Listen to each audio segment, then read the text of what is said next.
Hi, everybody. I'm Matt. And I'm Dean. Welcome to another episode of The-reel-dmv, your backstage pass to all things film-related in the D.C., Maryland, and Virginia area.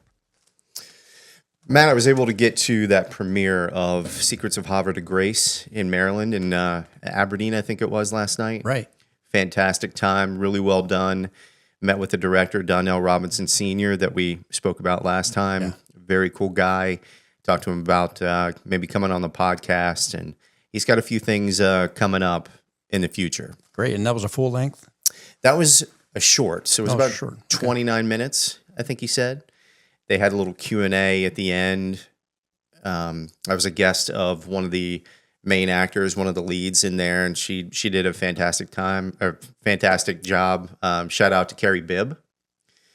Another guest we're going to have. Another guest. She's going to come on here pretty soon, and she's got a lot of things going on here coming up too. So we'll get that information out there. But just to promote local DMV productions, Secrets of Havre de Grace, if you can find it, we'll post a link. I forget where you can find it, but I'll put it underneath. Speaking of premieres, I think we have another one coming up by JCL Productions, Fair Rain. Yeah. Fair Rain, and what's unique about that is you are in that, and our guest is in that. I have a bit part. Yeah, I think you got a little bit more of a bit part. You're on you're prominent on the poster. I think that. Well, I paid them for that. Nice. I was a walk-on. And we need to get that poster. It's going to be right back here, hopefully. That should be up here pretty soon. So we'll take care of that. Well, speaking of that, and I appreciate you bringing that up, our next guest played a pretty important part in my beginning, trying to do this acting thing. We've talked about this before, mentors, and the idea that sometimes if you don't know where to go or what to do, you have to have somebody to go to ask your questions. You're figuring it out on your own. Everybody's helped somebody else, so there's no shame in saying, "Hey, how do you do a reel? How do you do your resume? What's the proper formatting? Who are the people to talk to in the area? Who are some people that I need to keep up with on maybe social media?" Our next guest was that person for me, whether she realizes it or not.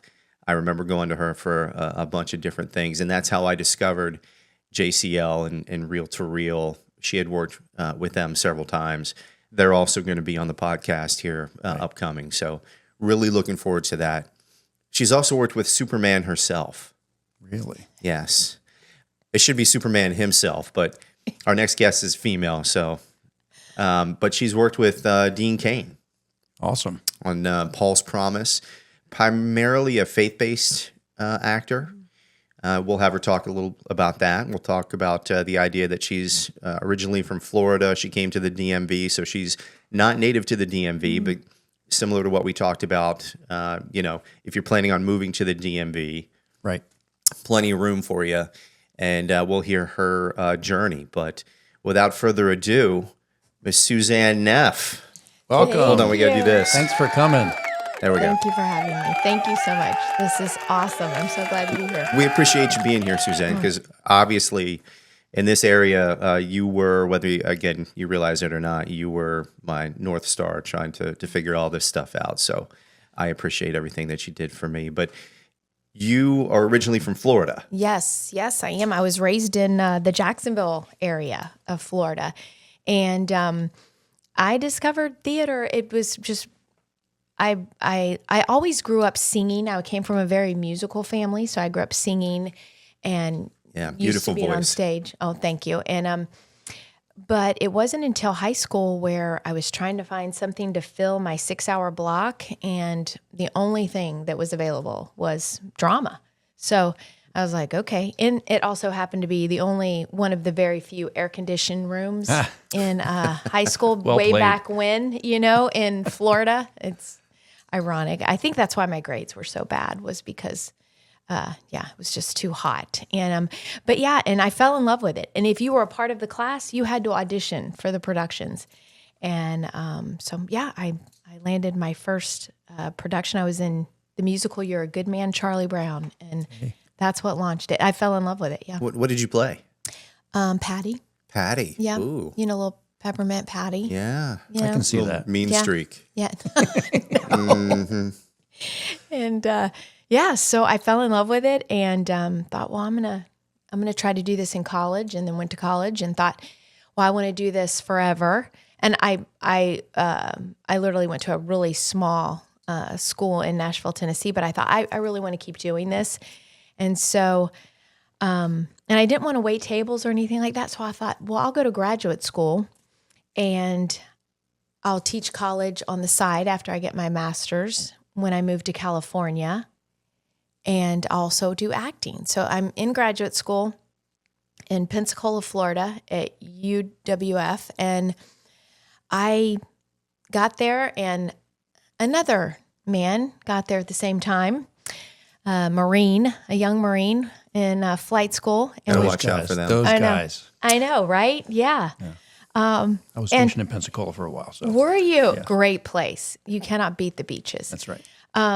But yeah, and we were both there for 2 years, fell in love, and then my life became that of a Marine Corps spouse. And it's probably a good thing, because I think Hollywood would have just eaten me alive at that point in time in my life. I don't know about that. I don't know.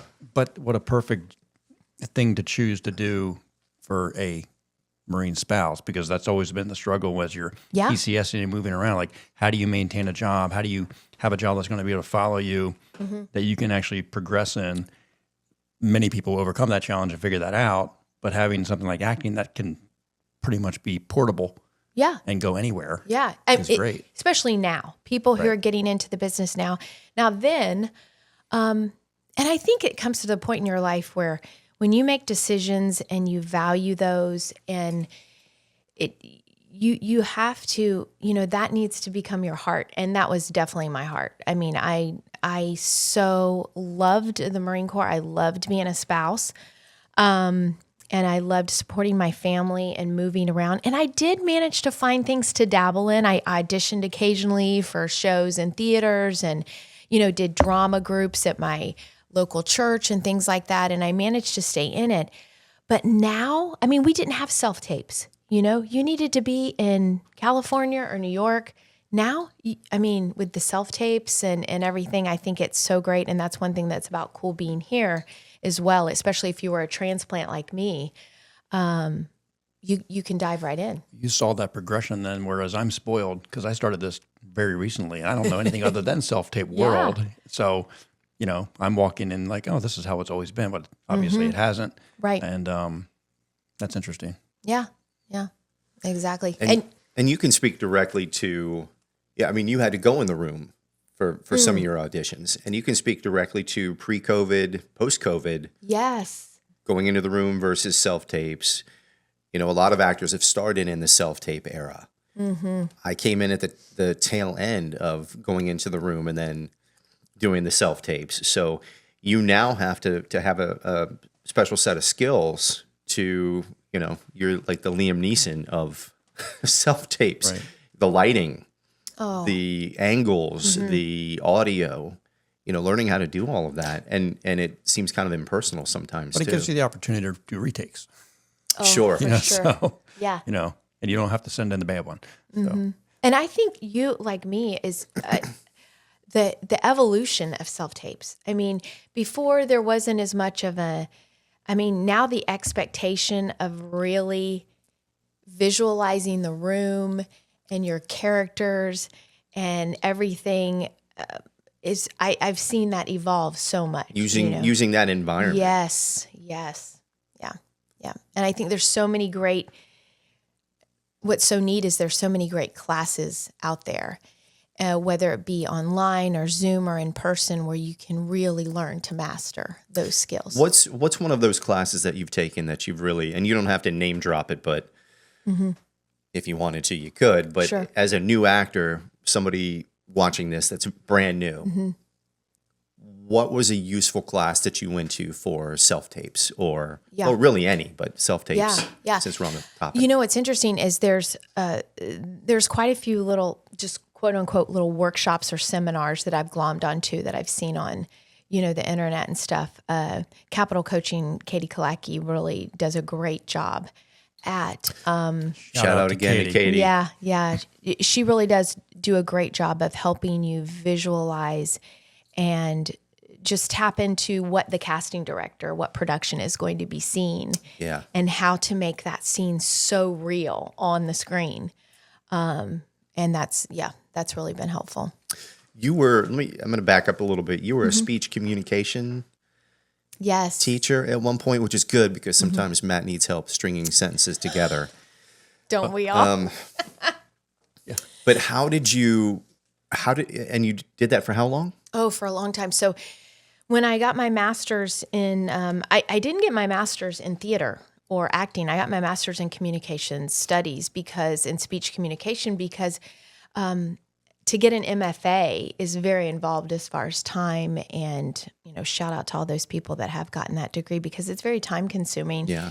And, but I did get my master's in speech communication, and I taught as we moved around as a military family, because on military bases, I'm sure you know, Matt, there's all these satellite campuses. Right.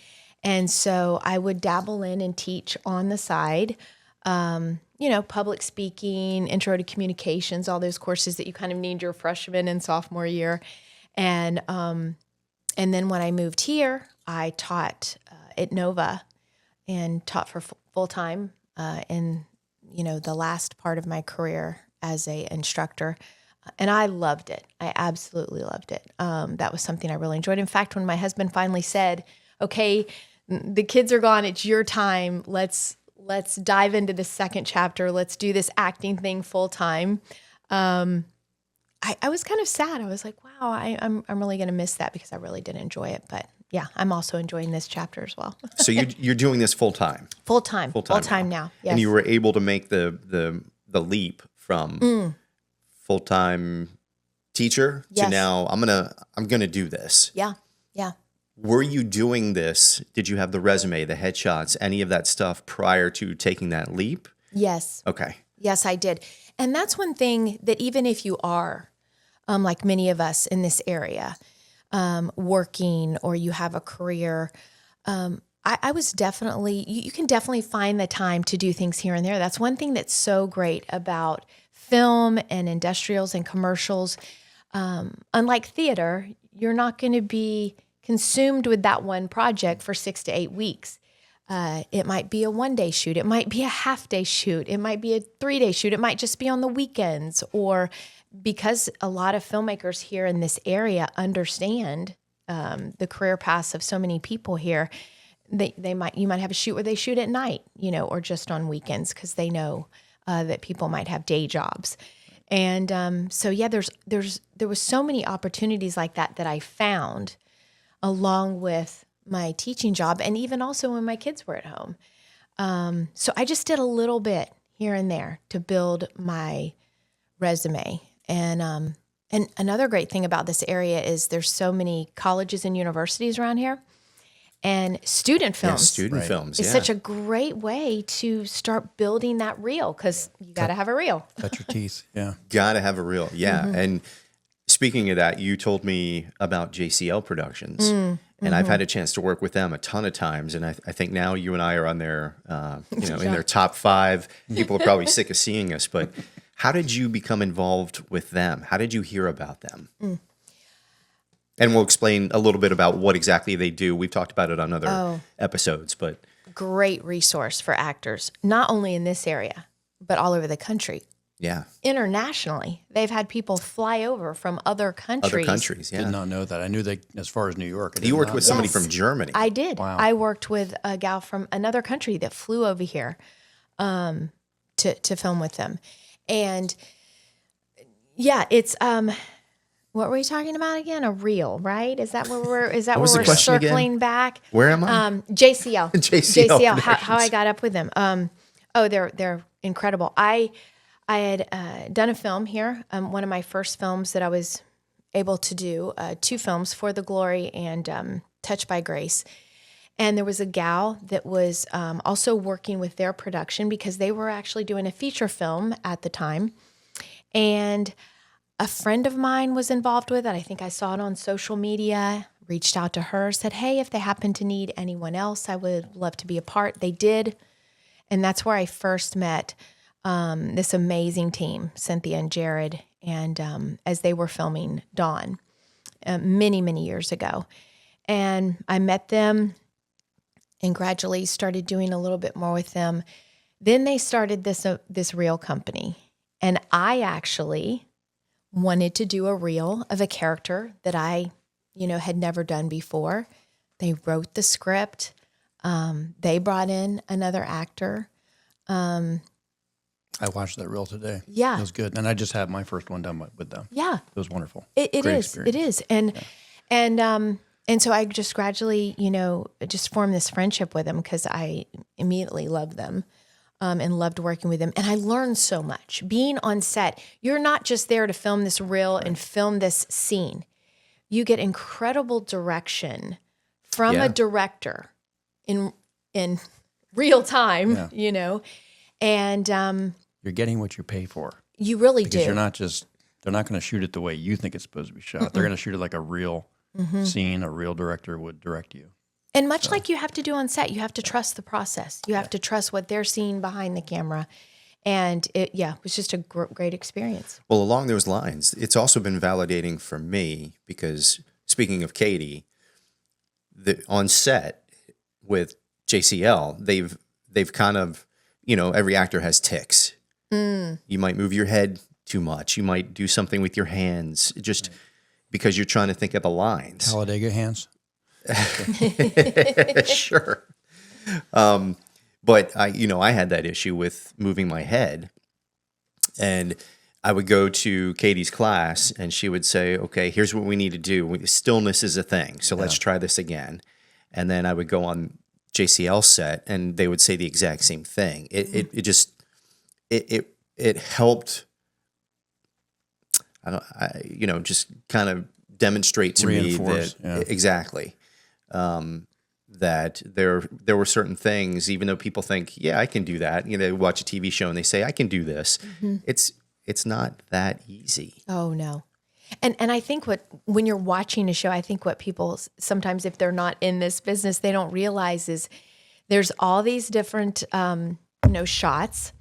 And, what you do in possibly the medium shot, you might need to tone it down when you get your close up or what have you. And just with the head movement and things like that. I mean, you can't deviate too much from what you did originally in the wide shot, but still it is such a learning process. And well, these are my 2.5 minute reel was 7 hours of shooting. It's a lot of work. They shot it 10 different times from 10 different angles. You redo the scene, you get better every time. Mm-hmm. It's all the movie magic piece. It all ties together. So when people look at it, they're like, wow, that all just happened? Mm-hmm. It didn't just happen. No, it doesn't just happen. And what's great is the editing is so well done because they color grading, the whole 9 yards. Music, the everything that just makes it a nice addition to what you're trying to put out there as an actor. The production value for them is amazing, and I know we're not being paid. Let's take a moment for our advertisers. Right. It's just hard not to brag about them. It's hard not to talk about them because they've helped all of us. Exactly. Right. But it's area. The production value is just amazing. And they did Fair Rain, which I'm not going to bring up a whole lot because we don't want to dominate the conversation about that. But that's getting ready to come out. Yes. A ton of great people are in that. And that was just a great experience. Yeah. Oh, for me as well. I was able, as a mature actress, I don't get a lot of opportunities to play a character like that that's so strong and that allows me to fight you and make me look like I know what I'm doing. But it was just, those opportunities are few and far between the older you get for, especially a female actress sometimes. And I just enjoyed that so much, that character and just growing in that character. And it's just, I know we had a great time together filming that. Absolutely. And, My back thanked me for days after that fight scene. Oh, I tell you. But we enjoyed every minute of it. We wanted it to look real. So we were like, bring it on. Let's do it again. All 110 takes were amazing. Actually, Jared apologized to me for making, he went back and looked at how many takes we did. And the next time I was there, he said, listen, I just need to, say I'm sorry. But it's fantastic. Yeah. The premiere's on the 9th, and I Yes. cannot wait. And you're right there, dead center in the trailer. And the trailer looks amazing. Yeah. So Suzanne, I did a deep dive in my research prior to this interview on you, and you've got an extensive IMDb. I mean, at least 25 films and TV series that I've seen, and it says you're SAG eligible. So Yes. How long have you been in that status? I have been SAG eligible since I did the film Paul's Promise, and that was an amazing experience. Talking about working with like the Clydesdale of film, I had to work with Linda Pearl and watch her firsthand. I know, unless you're probably my age, you probably don't know all of her credits, but Born in the 80s? yeah. She was just amazing to work with her. Nancy Stafford. Dean Cain. It was an amazing production. It was right during the throes of COVID. So we started filming in one place. We were shut down because of COVID, had to finish filming in LA, but it was an incredible experience. And so I'm SAG eligible. It's a sweet spot to be in. I think I'll milk that for as long as I can. That's kind of where I was going to go with that. Is like, how long have you been that way, and how long do you think you can milk it, and what are the benefits of doing that? Yeah, I think because of this area and all of the really nationwide, all the incredible non-union projects that are out there that are so well done. Many of them are just amazing. And a lot of them, we talk about non-union and how low the pay can be, but I think a lot of non-union productions are really trying to even up that pay scale in many cases per role because they want quality actors. And they realize there's a lot of good quality actors out there that are non-union. But yeah, I'm SAG eligible. I'm going to stay that way for, until I can't. And for someone who's not familiar with the difference, SAG eligible versus SAG. Yes. Can you explain a little about that? Yeah, I am. I know I'm kind of putting you on the spot. No, yeah. And I'm probably not the most educated person when it comes to doing that, but SAG is our union. And a lot of people who become SAG eligible want to join the union right away. But that does lock you into only being able to do full on SAG projects.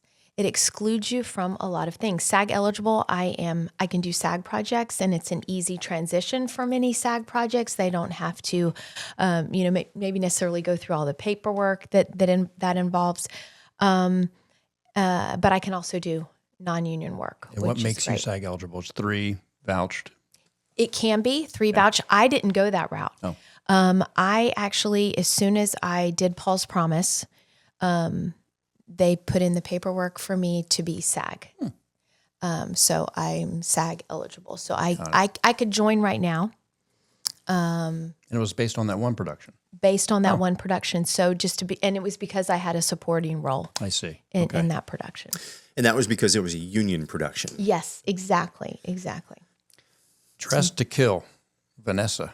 Dressed to Kill. Yes, that just came out on the Lifetime Movie Network. Oh, so you can talk about it. Yes, I can, because it's out. It's out. And I believe if, you can get access to that. It is apparent. It comes and goes, like a lot of the Lifetime movies, it will show up again. That was a very fun role. Spoiler alert, I die. But you made it. You're but here. I was a terrible person.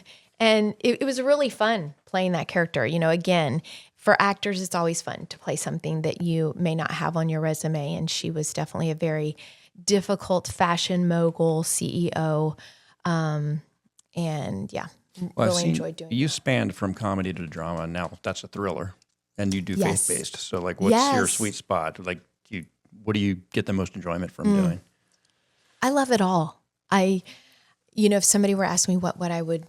I feel like I love it all. It's kind of like when it comes to the seasons of the year, there's not a season that is my favorite. I like the beginning of each season. It is really fun to embrace something new and do something different. And I've done, comedy, rom-coms, quirky characters, spinster. And I really do enjoy it. I love doing faith-based work because of my faith. And that has just been such a blessing to me, especially in this industry, in the world of rejection and no's. It really keeps me grounded, my relationship with God. And that's where I pretty much started out. I was a full-time mom, teaching full-time. My husband was still in the military when we moved here. And by all things, there was a filmmaker that was at my kids' school, and they were asking for extras for the film For the Glory. And I reached out, and because my kids went to the school, I actually, emailed the director and was, are you doing open auditions? And so I auditioned for a role, one of the lead roles in that movie, but I was cast as a doctor, and I got to work with some incredible people in that film as well. Jason Berkey, who's done a lot of things, who lives, I believe, in Tennessee at the moment, but they brought in some actors from different places. It was really well done, and I had a small role in that, and because I had a small role in that, I was later asked to audition in their next faith-based movie, Touched by Grace. And that was also filmed in this area. And I really, really enjoyed that. And that really kind of started me into pursuing the actual film part of acting. So, I really enjoyed it. And again, I was working. I was a mom at the time. And but that kind of got me started. You've had a very unconventional, or maybe conventional journey. But I guess then that would be I want to ask, what would be your advice for someone just starting out, coming to this area, doesn't know where to begin? Do you just start and start figuring things out? What do you do? I mean, I think much like we all did. You talk about that I was some kind of a mentor to you. You were my guru. Which is that's a heavy burden. A very heavy burden. Especially so him. Yeah. Oof. Well, we had talked about, not to interrupt you here, No. but we were having this discussion. When did we first meet? Yes. And I remember that specifically because Michael J. Patterson was also there, who we've talked about, and he'll be here on the podcast. But I remember our coach at the time mentioning that you guys had the same agent. Yes. And here I was, brand new, trying to figure it out. Do I need an agent? How do you get an agent? My version of what an agent was and did was different at the time because I was just starting out. But that's what fascinated me because I thought, here's someone who's been through it. And I remember asking you, I texted you and asked you a ton of questions, and you might not have realized I was trying to pick your brain on that, but I needed somebody to help me along. And that's part of the reason for this podcast, because a lot of people need someone to help them along. And I'm sure without realizing it, you're answering a lot of questions for folks out there that are trying to figure this out. Yes. Well, that's exactly. So when I had the theater background, so I wanted to. I saw that it just that kind of fell in my lap that there were auditions happening, but then I realized you can easily seek out other auditions as well, and that's when I started learning. It was other people that kind of came alongside me also and telling me how to get connected. And I think for this area, there are lots of agencies here. Where you are not exclusive, but they do help cast local commercials, even some short films or what have you. Backstage is a great resource to start out at first, but you of course need the profile. Right. We talked about this, Matt. You need the headshots. Yeah. You need to try to start getting some kind of reel. But don't wait for it to be perfect, right? No. Just put something in there. Yes. And then develop it over time. Exactly. Right. Yeah. Exactly. Even if it's a monologue. That's right. Absolutely. Even if you're filming some sort of monologue, something, because the casting director just wants to see you and how you look on camera and how you're. Don't wait for the perfect headshot. Exactly. Take your best picture that you have at that moment, and then you'll get there. Yes, exactly. And and that's one thing. And then set up your profile on Backstage. And again, student films, I worked for free, for quite a few projects or for very little, and you learn and you get experience, and Again, you learn your ticks and you learn all kinds of things. And you also get to network with other actors and you get to. That's a big thing. Yes, it's huge because like you know, I also ask questions and get their advice. And Especially this area. yes, Everybody very knows much everybody. so. Mm-hmm. It's an ecosystem. Yeah, very true. It is. And that networking aspect led to this. That's how Matt and I met. And it's spawned a few other things that, you know, outside of this podcast. But we were just talking about different well-known actors in this region on our way here. I mean, there's a lot of talent here to Yes. cultivate. And going back to doing things for free, if you're first starting out, a lot of people want that $1 million payday right up, you know, right out of the gate, right? And you're laughing not because you're it's uncomfortable, but you're laughing because it is kind of unrealistic. It is. Less than 2%. Less than 2%. So you have to start somewhere. You have to go do the student films. Go do things for free. Right. Get the real footage too. Oh, absolutely. Learn the craft, right? Yeah. I mean, so Yes. it's you talked about this. It's a business. It's not just a craft. You have to understand the business. There's all kinds of different angles to this. You know, you need to understand how the unions, you know, who are the players, how to market yourself, all those things. It's a business. You need to treat yourself almost as a business. Yeah. Yeah, lots of times, and you talked about it. You have a communications degree. So, and I went for a communications degree, but I also went for a law degree. And part of that was so I didn't get screwed on contracts, which I brought up before. Entertainment Yeah. law, right? Entertainment law That's to learn amazing. about the business. Lots of people go for that the arts degree, Yeah. theater, and all of that is great. But now you have to learn about the business. Yes. We need everybody. Yeah, exactly. And there's so many great coaching opportunities out there that even if you don't have to have that degree in, Right. you can, just like anything that we do, we're always trying to refine our skills. And you do that with acting. And casting directors, agents, they look at that on your resume. What are you doing to constantly grow as an actor? Right. And so it is great to get all kinds of different instruction. And that's one thing that I have, because different people bring out different things in you. And it's just, it's always great to do that. And you were mentioning, how similar this is. It's a business. And also it goes to show you that you might get a really big audition or a really big role with a major network. And that doesn't mean that those offers are just going to keep on coming, you know? Yeah. Because it is. It's highs and lows, just like any business. And you have to have such a flexible spirit to you and not take things personally, which is hard because it's tons of rejection. But yeah, Everything feels personal, but it's just not personal. exactly. you know, Yeah. so And there are a lot of no's in this business. Oof. This is, I hate to say it, but just like in the music business, if you're not used to the word no, you're in the wrong business. well, we talked about this last episode of how do you define success. Success may be that you defined by you got an audition. Yeah. It's not that you got the part. It's got a callback.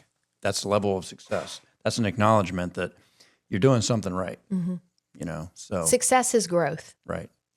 and Exactly. every no, it's every criticism, if you've got, to learn to take that and grow with it. So Now to switch gears a little bit, you recently went to the Grand Canyon. oh yes. That's another great thing about this business is it can take you places that you've never been before. I did. It's not out yet. It's a commercial, but Are you able to talk about it? Because I don't want to put you on the spot. no, I can. Okay. I can't talk about it specifically, but I can, talk about just the audition itself. And anyone that does commercial auditions, they're so different from your self-tape commercial auditions are so different many times and they have a totally different feel than a film audition, because, you know, for one thing, it's a different feel. This is definitely trying to sell something, so you're trying to connect, you know, and there has to be, you know, you really have to read between the lines. Do they want warmth? Do they want this? You know, and you just do crazy things for a commercial audition. You know, you turn around, you show the back of your hands, you do different you know, you act out things without talking. Well, that's where formal instruction is helpful. Yes. Because acting is not acting, depending on what you're trying to do. You can't apply the same rules to being in a TV series to a commercial. That is and an we learn excellent those kind of things point. from Katie, for instance. Mm-hmm. And there's very specific things you need to think about, you know, the before and after moments and the highs and lows. Yes. And the buttons and all those things. So Yeah. Is a great point, because just even auditioning for shows and film, if you know what that director tends to do or what that show's like, you have to know the essence of that show to be able to try to tap into that. But yeah, so I did this commercial audition, and I can say this now because I've already filmed it, but they did say in the description, you know, that you cannot have a fear of heights. And I was like, do I have a fear I'm of- out. You know, well, you know, I kind of do. I mean, I've done some daredevil things. You didn't go on the glass bridge, push. did you? That's exactly Okay, what I took my did. kids there Oh, wow. many years ago, and I was terrified. They were little, That is so they had no exactly sense what I of- did. And you, I know. Oh, you, I'm getting Yes, tingly right? thinking about it. But I thought, I decided to skydive because I had a fear of heights. So I did that, when I turned 50, and then I did a charity thing where I scaled down, rappelled down. I'm saying rappelling. It's really, I just kind of scaled down a building. And so I thought, I can do this. I'm an actress, right? I mean, how bad can it be?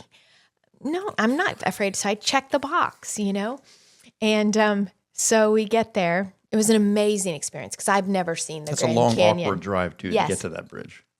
I've never seen the Grand Canyon. And so I, went out that way, and, we stayed at this cool Native American reservation. And so we get out there, and we have the whole skywalk to ourselves to film.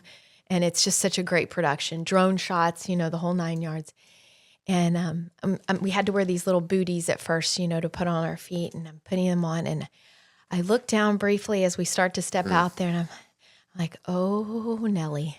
I'm like, okay, I can do this. I'm an actress. I can do this. And so I was like, just look up, just like. So I'm walking out there smiling like it's no big deal because they're getting out there, getting us used to it. And, but I must say, we were out there. It was very cold. And we were out there on the skywalk. This was just one part of the commercial for an hour. And by the end of that hour, I was looking down and Right. and all of that. But yeah, I acted my way through that one. I definitely did. But it was a great experience. And again, it was just, something that I was just so blessed to be able to do. That's a good story. Yeah. What about funny moments on set? Could be anything. Could be commercial. Yeah. I think one thing that pops into my head, so I was in the DMV area. I was in this was a film that was going to be pitched for a series, true crime kind of thing. And they needed a lot of background actors in this one dance scene. So we had a dance floor. And they were filming, me and the other, my counterpart on the dance floor, but these people were in the background, and they kind of paired people up, so they looked like they were together. It was actually like a little dance in like a church hall. And what was interesting is these two background actors became very chummy during the process of the filming. And as we're filming, by the time we started shooting, these two are making out. I mean, full on. Shaking hands, They furious. just- Oh, we're to the point where it was distracting. Fist bumps? And exactly. And we were like, are they doing, what are they doing? And then finally the director just had to say cut and literally called them out and said, you got to rein this in, you know? I mean, you were supposed to look like you were with your partner. No intimacy coordinator. Oh, yes. We needed one. And it was just, I was like, is this really happening? But, you know, they were really getting into their roles for sure. So. And you didn't call me or? No? You know what? This was long before we met. Or I think I would have called you and we would have chatted and laughed about that. Well, let's Oh, I continue. had one more. Go for it. The Abigail Brooks mysteries. Oh, yes. Anything to talk about there that you want to highlight? I will highlight the lead actress, Ansley Gordon, phenomenal. I connected with her. This way it goes to show you that sometimes taking those leaps and those chances for things is really important. I auditioned for this rom-com, Baked with a Kiss, and I played the role of the mom, very quirky little prim and proper mother of Ansley Gordon, who is this sweet little baker who's the lead in this movie along with John Stoddard, amazing actors. But I connected with them, and I was offered the role, and it was one of those, one of those roles that was just, I've never been in a rom-com. I'd never done a TV movie yet. But you had to work as a local hire to Florida. And I thought, I feel in my gut that I should just go out on a limb and do this one and take the cut, the hit, and financially. And it was an amazing experience. I connected with her. I learned so much from her being on set. But then later on, I saw on Actors Access, she had, not only is she starring in that, but she wrote it. And it's also faith-based. It's on the Great American Family Channel. It was picked up by them and PureFlix. And I was able to audition for that and land a role on that. And hopefully I can't say much, but there will be more to come of those. So Great. Yeah. I love it. Well, what's next? Anything lined up?